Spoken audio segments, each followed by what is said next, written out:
الحمد لله نحمده ونستعينه ونستغفره ونعوذ بالله من شرور أنفسنا ومن سيئات أعمالنا من يهده الله فلا مضل له ومن يضلله فلا هادي له وأشهد أن لا إله إلا الله وحده لا شريك له وأشهد أن محمدا عبده ورسوله هو الذي لا ضد له ولا ند له لا مثل له ولا مثيل له لا وزير له ولا كفيل له لا شبه له ولا شبيه له لا ولد له ولا والد له وهو الواحد الفرد الصمد لم يلد ولم يولد ولم يكن له كفوا أحد ونشهد أن سيدنا وحبيبنا وطبيبنا وطبيب أرواحنا محمد فسبحان الذي لا يحصى امتنانه باللسان ولا بالقلم أما بعد فقد قال الله تعالى في كلامه المجيد وفي فرقانه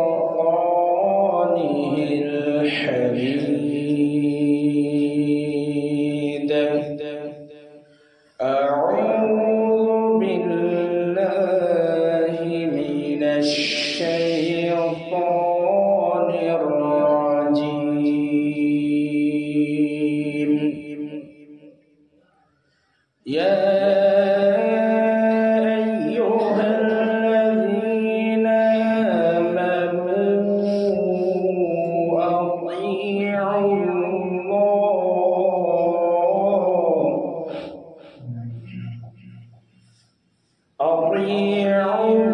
الله وأطيعوا الرسول ولا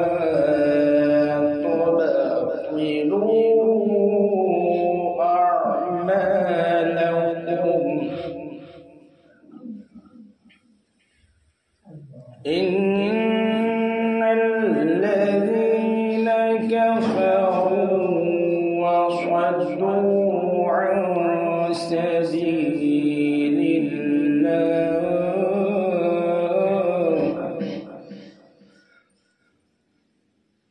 عن سبيل الله ثم ماتوا وهم كفار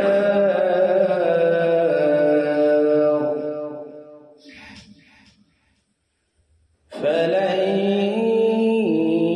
يغفر الله لهم إلى فقال النبي صلى الله عليه وسلم عن أبي هريرة رضي الله تعالى عنه أن رسول الله صلى الله عليه وسلم سئل أي العمل أفضل فقال إيمان بالله ورسوله قيل ثم ماذا الجهاد في سبيل الله قيل ثم ماذا قال حج مبرور رواه مسلم. وقال الله تعالى في لسان حبيبه إن الله وملائكته يصلون على النبي يا أيها الذين آمنوا صلوا عليه وسلموا تسليما.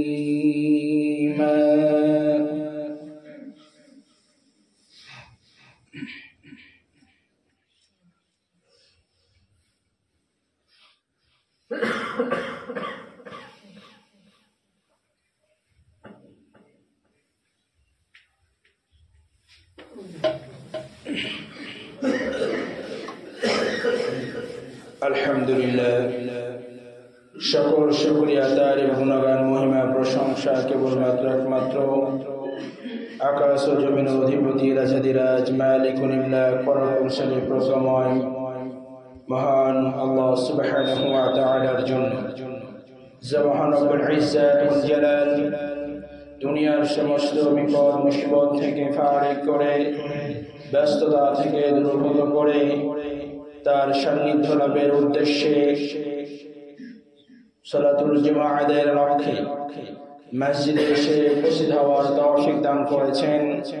সে আল্লাহ সুবহানাহু ওয়া তাআলার শুকরিয়া আদায় করছি, বলি আলহামদুলিল্লাহ। বিশ্ব নবী আখির নবী তাজদাল মদিনা আহমদ মুস্তাফা মুহাম্মদ মুস্তাফা সিরাজাম মুনীরা ওয়া বাশীরা ওয়া নাযীরা سيد الكونين سيد المرسلين محمد رسول الله صلى الله عليه وسلم البور درود تسليما বর্ষিত হোক সকলকে সাল্লাল্লাহু আলাইহি ওয়াসাল্লাম। সম্মানিত প্রিয় মুসলিমবৃন্দ, আমি আমার আরবি খুতবায় পবিত্র কুরআনুল কারীমের 47 নম্বর সূরা সূরাত মুহাম্মদ এর 33 এবং 34 নম্বর আয়াত তেলাওয়াত করেছি। রাসূল সাল্লাল্লাহু আলাইহি ওয়াসাল্লামের পবিত্র মুখরত বাণী সহিহুল বুখারী এর 26 নম্বর হাদিস, সহিহ মুসলিমের 1519 নম্বর হাদিস তেলাওয়াত করেছি। মহান আল্লাহ সুবহানাহু ওয়া তাআলা যদি তৌফিক দান করেন, আয়াত এবং হাদিসের উপর সংক্ষিপ্ত গুরুত্বপূর্ণ তথ্যবহুল আলোচনা হবে ইনশাআল্লাহ। وما توفيقي إلا بالله عليه توكلت وإليه أنيب اللهم فقهه في الدين اللهم إني أسألك علما نافعا ورزقا طيبا وعملا متقبلا رب اشرح لي صدري ويسر لي أمري واحلل عقدة من لساني يفقهوا قولي। সম্মানিত প্রিয় মুসলিমবৃন্দ, আমার আজকের আলোচ্য বিষয় হচ্ছে ঈমানের দুর্বলতা দূরকরণে আমাদের কাজ কি। আমরা এর আগে আলোচনা করেছিলাম ঈমানের দুর্বলতার নিদর্শন সমূহ, মানে আলামত, কোন কোন আলামতগুলো আপনার আমার মাঝে পাওয়া গেলে বোঝা যাবে যে আমার ঈমানের খুঁটিটা নড়বড় হয়ে গিয়েছে, দুর্বল হয়ে গিয়েছে। যখন কোনো আমাদের পিলারে ফাটাও ধরে অথবা বাঁশের খুঁটিতে ঘুম ধরে, তখন আমরা বুঝি যে এই বাঁশটা দুর্বল হয়ে গিয়েছে, এই পিলারটা নষ্ট হয়ে গিয়েছে। এজন্য আমাদের এই পিলার পরিবর্তন করতে হবে, আমাদেরকে খুঁটি পরিবর্তন করতে হবে। এটা যেমন আমরা দেখি আমাদের পোশাক ছিঁড়ে গেলে বা আমাদের পোশাকে কোনো ধরনের পরিবর্তন আমরা দেখলে সেটাকে আমরা ফেলে দিই অথবা পরিবর্তন করি, কারণ আমরা বুঝি এই জিনিসটা নষ্ট হয়ে গিয়েছে। কেন? তার আলামত দেখে। প্রতিটা জিনিসের আলামত থাকে, সে আলামতগুলো দেখে বোঝা যায় যে আসলে সেটা টিকসই হবে না সেটা পরিত্যক্ত জিনিসে পরিণত হবে। তো আমরা পরিত্যক্ত বিষয়গুলো নিয়ে আলোচনা করেছিলাম যে আমাদের ইমানের দুর্বলতাগুলো কিভাবে আপনি বুঝবেন যে আপনার ইমানের দুর্বলতা এসে গিয়েছে। সম্মানিত প্রিয় মুসলিমবৃন্দ, আজকে আমরা আলোচনা করব ইমানের দুর্বলতার কারণ। কেন আমাদের দুর্বলতা আসে? আমরা আলামত তো দেখেছি, কিন্তু কেন আসে এই বিষয়টা আমরা জানবো। তার আগে আল্লাহ তাআলা বলছেন, ইয়া আইয়ুহাল্লাযীনা আমানু আতিউল্লাহা ওয়া আতিউর রাসূল ওয়া লা তুবতিলু আ'মালাকুম। মহান আল্লাহ তাআলা বলছেন, ইয়া আইয়ুহাল্লাযীনা আমানু, হে বিশ্বাসীগণ, হে ঈমানদারগণ, তোমরা যারা বিশ্বাস স্থাপন করেছ আমার বিধানের প্রতি, আখিরাতের প্রতি, আমার যাবতীয় কার্যক্রমের প্রতি, তোমাদের প্রতি আমার আদেশ, যদি তোমাদের এই ঈমানকে, এই বিশ্বাসকে ধরে রাখতে চাও, তোমাদের এই ঈমানকে যদি টিকিয়ে রাখতে চাও, ঈমানকে যদি মজবুত করতে চাও, তাহলে আতিউল্লাহ, আমার আনুগত্য করো, আমার হুকুমে দাসত্ব করো, গোলামি করো, ওয়া আতিউর রাসূল, এবং আমার রাসূলের অনুসরণ করো। রাসূল সাল্লাল্লাহু আলাইহি সাল্লামের অনুসরণ করতে হবে এবং আল্লাহ তাআলার দাসত্ব বা গোলামি করতে হবে। কিন্তু আমরা দেখতে পাই আল্লাহ তাআলার দাসত্ব করি না, আমরা আমাদের নফসের দাসত্ব করছি, ইহুদিবাদের দাসত্ব করছি, খ্রিস্টানবাদের দাসত্ব করছি। তার প্রমাণ কি? আমরা দিনের পর দিন, ঘন্টা পর ঘন্টা মোবাইলের সময় দিতে পারি, কিন্তু আমরা আল্লাহর জন্য ফিরে আসতে পারি না। ঘন্টার পর ঘন্টা দাঁড়িয়ে বা বসে গান বাজনা শুনতে পারি, দেখতে পারি, কিন্তু তারপর আল্লাহ তাআলার জন্য ফিরে আসতে পারি না, আল্লাহ তাআলার জন্য সময় ব্যয় করতে পারি না। রাতে 1টায় 2টায় বা 4টায় যে কোনো সময় যখন টুর্নামেন্টের খেলাগুলো হয়, ফুটবল টুর্নামেন্ট, ক্রিকেট টুর্নামেন্ট, যে যাকে ভালোবাসে, মহব্বত করে, সেই সমস্ত দলের খেলার জন্য সে রাতের ঘুম বাদ দিয়ে রাত্রে উঠে সেগুলো দেখার জন্য তার মনে পেরেশানি হয়ে যায়, ফলে সে উঠে সেই খেলাগুলো দেখে।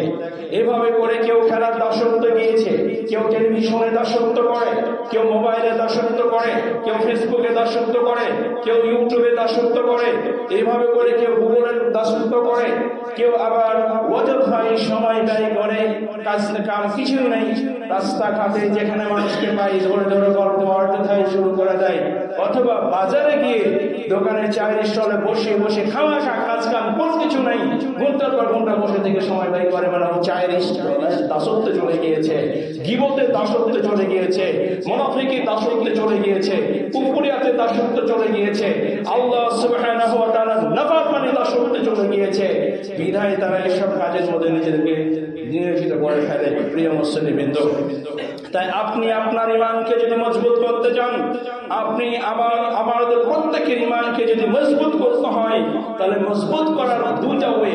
এক নাম্বার ওয়ে হচ্ছে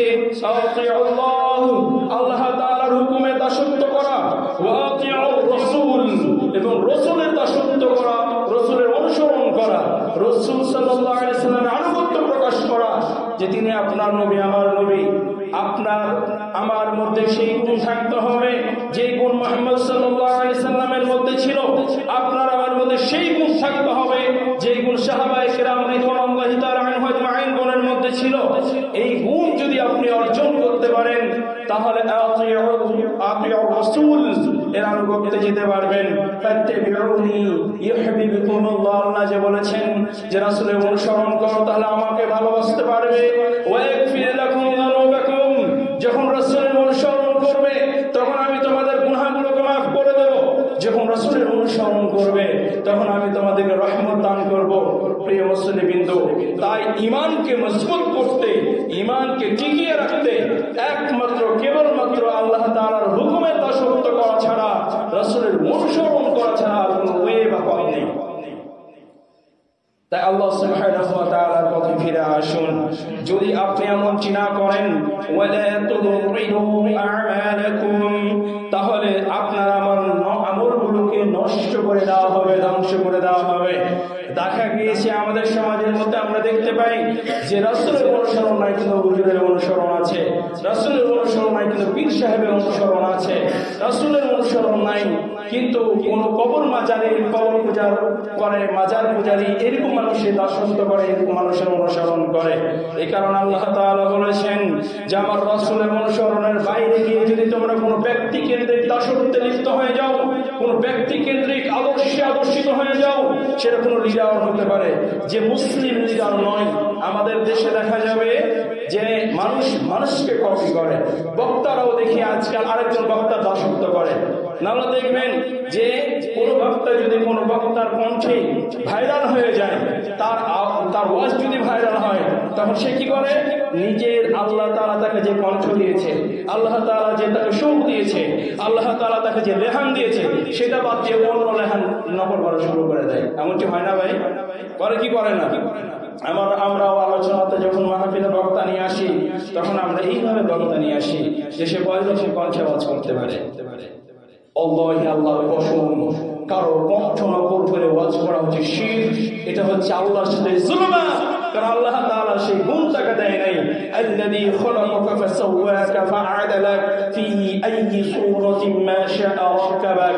আল্লাহ তাআলা বলেছেন আমি মানুষকে তার সুন্দর গঠন দিয়ে তৈরি করেছি, হোক সে নারী কিংবা পুরুষ, একে অপরের মাঝে আমি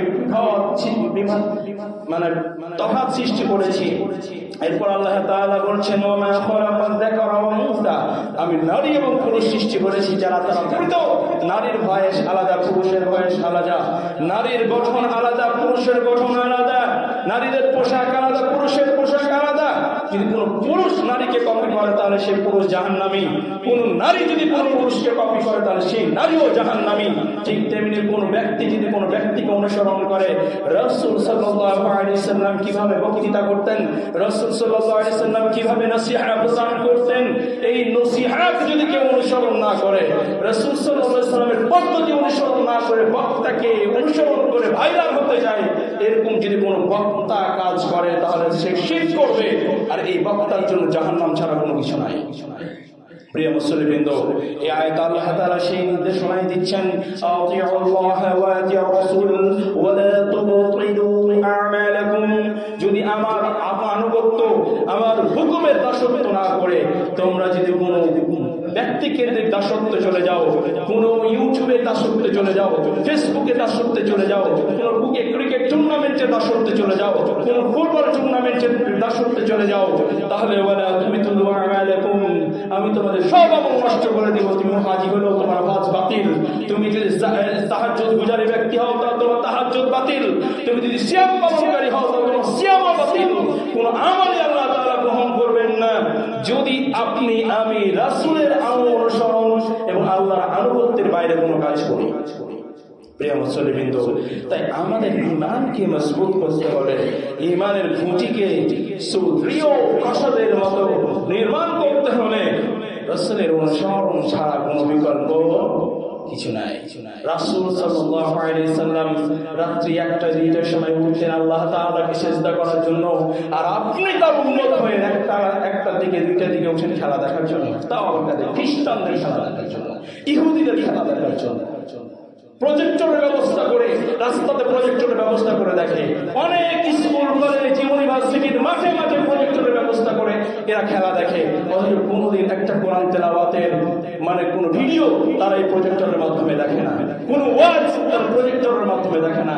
এটাই প্রমাণ করে যে এই মুসলিম জাতি আল্লাহর দাসত্বে বা গোলামিতে নেই। এই সব মুসলিম জাতি ইহুদি এবং খ্রিস্টানবাদের দাসত্বে চলে গিয়েছে, ইহুদি এবং খ্রিস্টানদের দাসত্বে গিয়েছে।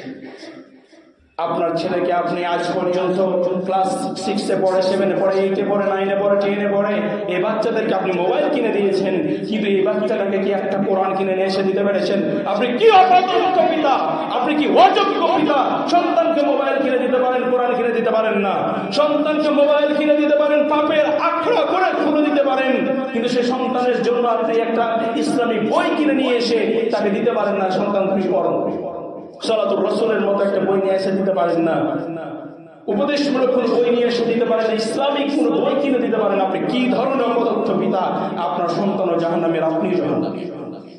ওয়ালা তুবতিলু আমালাকুম, মনে রাখবেন যদি আপনার আমল কোরআনের বাইরে, কোরআনের নির্দেশের বাইরে হয়ে থাকে, রাসূলের আদর্শের বাইরে হয়ে থাকে, তাহলে আপনিও জাহান্নামী, আপনার সন্তানও জাহান্নামী। কারণ জান্নাতে যাওয়ার জন্য প্রয়োজন হচ্ছে আমল। যদি আপনার সব আমলই না থাকে জান্নাতে যাবেন কি করে? জান্নাত কি মামার বাড়ি আড্ডা পেয়েছেন যাবে না, যাইতে খেয়ে জোড়া এত সহজ কিছু নয় প্রিয় মুসলিমবৃন্দ। তাই আপনাদের কাছে আমার রিকোয়েস্ট, অনুরোধ যে ইহুদিবাদের দাসত্ব না করে, খ্রিস্টানদের দাসত্ব না করে, মুসলিমদের আদর্শগুলোকে লালন করুন, পালন করুন, রাসূলের আদর্শকে গ্রহণ করুন, পালন করুন। তাহলে পরে আপনিও এই কারো শান্তি পাবেন, পরকারও শান্তি পাবেন। আপনার ছেলেকে আজকে যদি ক্লাস 9-এ পড়ে, 10-এ পড়ে, সে সন্তানকে যদি ওযু ভঙ্গের কারণ সমূহ ধরা হয়, নামাজ ভঙ্গের কারণ সমূহ ধরা হয়, নামাজের ওয়াজিব সমূহ ধরা হয়, নামাজের মধ্যে কি কি কাজ করলে এবার সালাতটাই নষ্ট হয়ে যাবে, এইসব কাজে বা কারণ যদি ধরা হয়, আপনার ছেলে কিছু উত্তর দিতে পারে না, কিছুই পারে না। ফেসবুকের মাধ্যমে দেখা যায় যে বিভিন্ন জায়গাতে হুজুররা বিভিন্ন ধরনের কন্টেন্ট ক্রিয়েট করে, প্রশ্ন করছে যে বলতো যে মুহাম্মদ সাল্লাল্লাহু আলাইহি সাল্লামের মানে কয়জন সন্তান ছিল, মুহাম্মদ সাল্লাল্লাহু আলাইহি সাল্লাম কোন বংশে জন্মগ্রহণ করেছেন, বলতো প্রথমে কোরআনুল কারীমের মধ্যে কোন বিষয়ের প্রতি প্রথম মানে আল্লাহ তাআলা নির্দেশনা প্রদান করেছেন, বলতে পারে না। অনেক নবীর নামই বলতে পারে না। কি অযোগ্য সন্তান তৈরি করছেন, স্কুল কলেজ ইউনিভার্সিটিতে পড়িয়ে সে সন্তান যদি নামাজ ভঙ্গের কারণ বলতে না পারে, ঈমান ভঙ্গের কারণ বলতে না পারে, তাহলে সেই সন্তান তো মানুষ করছেন না, জাহান্নামের পরে মানুষ করছেন। কি মানুষ করে না প্রিয় মুসলিমবৃন্দ। তাই আপনাদের কাছে রিকোয়েস্ট, সন্তানকে ডাক্তার বানান, সন্তানকে ইঞ্জিনিয়ার বানান, সন্তানকে নার্স বানান, যা কিছু তাই কিছু বানান, কিন্তু ইসলামী শিক্ষা অবশ্যই দেবেন, ইসলামী শিক্ষা অবশ্যই দিবেন। আজকে ইসলামী শিক্ষা দেয় না বলে ডাক্তাররা হয়েছে কসাই, আজ ইসলামী শিক্ষা নাই বলে আইন আদালতের বিচারকরা হয়েছে কসাই, আজকে ইসলামী শিক্ষা নাই বলে রন্তে রন্তে লেভেল বাই লেভেল করতে ঢুকে গিয়েছে, দুর্নীতি ঢুকে গিয়েছে, মানুষ ঘুষ খাইতে দ্বিধাবোধ করে না। কেন? ইসলামী জ্ঞান নেই। ইসলাম তাকে কি ইনস্ট্রাকশন করে, কোরআন কি তাকে নির্দেশনা প্রদান করে, সুদ খাইলে কি হবে, ঘুষ খাইলে কি হবে, মানুষকে কষ্ট দিয়ে চাহিদার অতিরিক্ত সম্পদ চাইলে কি হবে, এ বিষয়টাতে জ্ঞান দেওয়া হয় নাই। তাই আপনার সন্তান ডাকাত হয়েছে, আপনার সন্তান আজকে কসায়ে পরিণত হয়েছে। কি শিক্ষা দিচ্ছেন সন্তানদেরকে? কি ধরনের পিতা, কি ধরনের আমি পিতা আমার সন্তানকে ইসলামী শিক্ষায় শিক্ষিত করতে পারি না? এইভাবে ঈমান রাখবেন? এইভাবে ঈমান রাখা যাবে প্রিয় মুসলিমবৃন্দ। তাই ঈমানের পুঁজিকে সক্রিয় করুন, আল্লাহ তাআলার দাসত্ব করার মাধ্যমে, আল্লাহ তাআলার হুকুম পালনের মাধ্যমে কোন গোমরাহী ব্যক্তির পিছনে ছুটে নয়। আমরা আজকে যারা ইসলাম পছন্দ করে না, ইসলামকে প্রতিষ্ঠা করতে চায় না, ইসলামী আইন বিধান নিয়ম কানুন দেশে প্রতিষ্ঠিত হোক, সেই ইসলাম দ্বারা দেশ শাসিত হোক যারা চায় না, তাদের দাসত্ব। আমরা ইসলাম বিরোধীদের দাসত্ব। আল্লাহ তাআলা বলছেন, ইন্নাল্লাযীনা কাফারু, নিশ্চয় যারা কাফির, নিশ্চয় যারা কাফির, নিশ্চয় যারা কাফির, ওয়া সাদ্দু আন সাবিলিল্লাহ, তারা আল্লাহ তাআলার পথে বাধাগ্রস্ত করে, আল্লাহর পথকে সংকীর্ণ করে দেয়। সংকীর্ণ কিভাবে? আপনি আমি বলছি সংকীর্ণ। আমরা ইসলামী শিক্ষার প্রতি অত মনোযোগ নাই, হাই স্কুলে পাঠানোর জন্য খুব তাড়াহুড়া, সন্তানকে ইসলাম শিক্ষার জন্য মাদ্রাসায় ভর্তি করার জন্য কোনো ধরনের মানে কোনো গুরুত্বই নাই। আমার সন্তানকে কেজি স্কুলে ভর্তি করার জন্য খুব তাড়া। কি অবস্থা আপনার, কি অবস্থা! এইভাবে ইসলামকে রুদ্ধ করা হচ্ছে। যে সমস্ত প্রতিষ্ঠানে কোরআন এবং হাদিসের কোনো চর্চা করানো হয় না, রাসূলের আদর্শ শিক্ষা দেওয়া হয় না, সেই সমস্ত প্রতিষ্ঠানের সন্তানদেরকে ওয়ার্ডের ঢেউয়ের আকারে ভর্তি করার মানে হলো ইসলামকে রুদ্ধ করা। আপনি এইভাবে ইসলাম নষ্ট করছেন, এইভাবে ইসলামকে রুদ্ধ করছেন। আজকে মাদ্রাসাতে 100 জন ছাত্র থাকলে হাই স্কুলে 5 জন ছাত্র থাকবে, সেখানে হাই স্কুলে থাকে 100 জন আর থাকে মাদ্রাসাতে 5 জন। এই নিয়ম নীতি, এই বৈষম্যতা ইসলামের সাথে কেন করা হয়েছে? আপনি কি শিক্ষা নিয়ে বড় হয়েছেন? আপনার পিতা কি শিক্ষা দিয়েছে? আপনার হুজুর কি শিক্ষা দিয়েছে? মৌলবী কি শিক্ষা দিয়েছে? এই সমস্ত মৌলবী, যে সমস্ত মৌলবীরা কোরআন এবং হাদিসের প্রকৃত কথা বলে মানুষকে নির্দেশনা দেয় না, সেই সমস্ত মৌলবীদেরকে তো আল্লাহ তাআলা জাহান্নামে দেবে। হুজুর হয়েছে সেই জন্য সে জান্নাত কিনে নিয়েছে, মৌলবী হয়েছে সেই জন্য সে জান্নাত কিনে নিয়েছে, বড় মাওলানা হয়েছে ওই জন্য সে জান্নাত কিনে নিয়েছে নাকি? আমি হুজুর হয়েছি জান্নাত কিনে নিয়েছি, অত সহজ না। যারা দাঈয়া আল্লাহ তাদেরকে সঠিক ইসলাম প্রচার করতে হবে। প্রিয় মুসলিম, এরপর আল্লাহ তাআলা বলছেন যদি এমনটি করে থাকে তার ইসলামকে প্রসারিত হোক, ইসলাম প্রমোটেড হোক, ইসলাম বিস্তার লাভ করুক সমাজে, বাড়ি থেকে শুরু করে, সমাজ থেকে শুরু করে, জেলা উপজেলা থেকে শুরু করে, বিভাগ থেকে রাষ্ট্র পর্যন্ত যারা ইসলাম প্রসারিত করার কাজে নিয়োজিত করে না, অতঃপর তারা যদি মারা যায় তাহলে তার কাফের এর উপরে মারা যাবে। কিসের উপরে? কাফের হয়ে মারা যাবে। তাহলে আপনার সন্তানকে যদি আপনি কোরআন শিক্ষার প্রতি আগ্রহ করে না থাকেন, আপনার সন্তানকে রাসূলের হাদিস শিক্ষার ব্যাপারে আগ্রহ করে না থাকেন, তাহলে আপনার জন্য আল্লাহ বলছেন আপনি মৃত্যুবরণ করবেন কাফের অবস্থায়, আপনার মৃত্যু হবে কাফের অবস্থায়। ফালাইয়াগফিরুল্লাহু লাহুম, এবং আল্লাহ তাআলা আপনাকে ক্ষমা করবেন। আল্লাহ তাআলা আপনার জন্য ক্ষমার দরজা বন্ধ করবেন, ক্ষমার দরজা বন্ধ করবেন। তাই ইস্তেগফার করুন, আল্লাহর কাছে ক্ষমা চান, অনুশোচনা হন। হয়তো সে জ্ঞান আপনার মুখে আসেনি, আপনি বুঝেননি, কিন্তু এখন আলোচনা থেকে যতটুকু মানুষ এখানে উপস্থিত আছেন, প্রত্যেকটা মানুষকে আল্লাহ তাআলা কিয়ামতের ময়দানে জবাবদিহি করবেন। আজকের আলোচনা থেকে যতগুলো মানুষ এখানে বসে আছেন, যতগুলো মানুষ আমার এই কথা এবং আলোচনা শুনছেন, প্রত্যেকটা মানুষকে কিয়ামতের ময়দানে আল্লাহ জবাবদিহি করাবে। বলবে, হে আমার গোলাম, অমুক সময় অমুক জমায় অমুক আলোচনার মাধ্যমে তোমাকে জানিয়ে দেওয়া হয়েছিল যে কোরআন এবং হাদিসের, কোরআন এবং রাসূলের আদর্শকে যদি তুমি বিস্তার লাভ না করাও, শিক্ষার মাধ্যমে যদি তোমার সন্তানকে শিক্ষিত না করো, তাহলে তোমার জন্য আমি ক্ষমার দরজা বন্ধ করে দিয়েছি। আমি তোমাকে কাফিরদের মৃত্যু দিব, তবুও তুমি শোনো নাই, তুমি জানার পরে, বুঝার পরে, আলোচনা দেখার শোনার পরে আমল করো নাই, তাই তোমার জাহান্নামে দিয়ে দিলাম। আমি তো আমার আলোচনা পেশ করছি, আশেপাশে পালন করবো। তাই নিজের আমলকে, আকীদাকে বলবৎ করুন, ঈমানকে মজবুত করুন। ঈমান যদি মজবুত না হয় আল্লাহর কাছে কোনো দাম নেই। তাই ঈমান মজবুত হওয়ার কয়টি ওয়ে বললাম? দুটি ওয়ে। এক নাম্বার ওয়ে হচ্ছে আল্লাহ সুবহানাহু ওয়া তাআলার হুকুম পালন, দুই নাম্বার হচ্ছে রাসূলের অনুসরণ। এর বাইরে যত কাজ, সব কাজ যদি আপনি করেন তাহলে সবই নষ্ট, সবই ধ্বংস, আর এগুলো আপনাকে জাহান্নামে নিয়ে যাবে। ফেরেশতারা বলে, যাও জাহান্নামের দিকে যাও, তোমার স্থান জান্নাতে নয়। সে জান্নাতের দিকে যাওয়ার চেষ্টা করবে, তাকে ব্যাক করা হবে এবং বলা হবে তুমি জাহান্নামের দিকে যাও। প্রিয় মুসলিম, তো বলছিলাম যে ইমানের দুর্বলতা মানে কারণগুলো কি, আমাদের কেন ইমানের দুর্বলতা চলে আসে? ইমানের দুর্বলতা চলে আসার এক নাম্বার কারণ হচ্ছে ইমানি পরিবেশ থেকে দীর্ঘদিন থেকে নিজেকে দূরে রাখা। ইমানি পরিবেশ মানে যেখানে কোরআন চর্চা করা হয়, যেখানে হাদিস চর্চা করা হয়, সেখানে সময় না দিয়ে, সেই সময় সেই জায়গাতে না বসে, না ওঠা বসা করে, আমরা এমন সময় এমন জায়গাতে ওঠা বসা করে যেখানে গীবত হয়, যেখানে নেশা করবা, সিগারেট খাওয়া, মানে কি বলবো, এক কথায় নেশা করবো। তারা যেখানে ধূমপান ছাড়ে সেখানে বসে বসে ধূমপান নিতে খুব ভালো লাগে, শ্রেণ নিতে খুব ভালো লাগে। আর ওইখানে খুব গীবত হয়, যেমন চায়ের দোকান, যেমন চায়ের স্টল গুলোতে যেই পরিমাণ গীবত হয়, কারণ গীবত হবেই, কারণ চায়ের স্টল বাজারটা তো হলো শয়তানের বাড়ি। শয়তানের বাড়িতে কেউ ভালো কিছু পাবে না, শয়তানের বাড়িতে কেউ ভালো কিছু পায়, কেউ ভালো কিছু পায়। এক নাম্বার হচ্ছে ইমানি পরিবেশ হতে নিজেকে দূরে রাখা। ইমানি পরিবেশ থেকে আমরা দূরে রাখি। যেখানে ইমানের চর্চা হয় সেখানে আমরা সময় দিই না, সেখানে সময় দিই না। মসজিদে ইমানের চর্চা হয়, মাদ্রাসায় ইমানের চর্চা হয়, একটু এসে বলেন না হুজুর 10টা মিনিট আমাদের একটু নসিহা করেন, এই বিষয়ে একটু জানতে চাই, এটা আমার জানার ইচ্ছা আছে, এই জিনিসটা আমি বুঝি না, জানি না।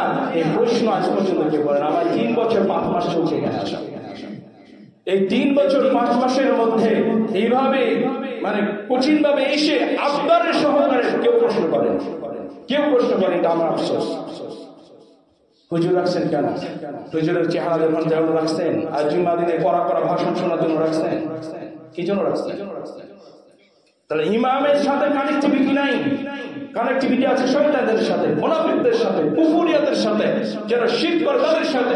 ইমামের সাথে মানুষ চলতে পারে না, ইমামদেরকে সহ্য করতে পারে না। তাহলে কার কাছে ইসলাম শিখবে? রাসূলের কাছে যদি সাহাবারা না যেত তারা কি ইসলাম শিখতে পারত? তো রাসূল নাই, রাসূলের ওয়ারিস কারা? আলেমরাই তো ওয়ারিস।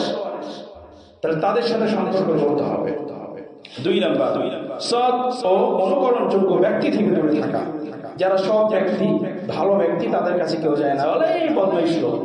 মানে ভালো ব্যক্তি খারাপ, আর যে দুনিয়ার খারাপ সেই ভালো। উল্টা আমরা পরিবেশ চলে গেছি। যারা নামাজ পড়ে তাদের সাথে সম্পর্ক নেই, যারা হজ করে তাদের সাথে সম্পর্ক নাই, যারা কোরআন প্রতিদিন কোরআন তেলাওয়াত করে তাদের সাথে কোনো সম্পর্ক নাই। সম্পর্ক খারাপ লোকের সাথে।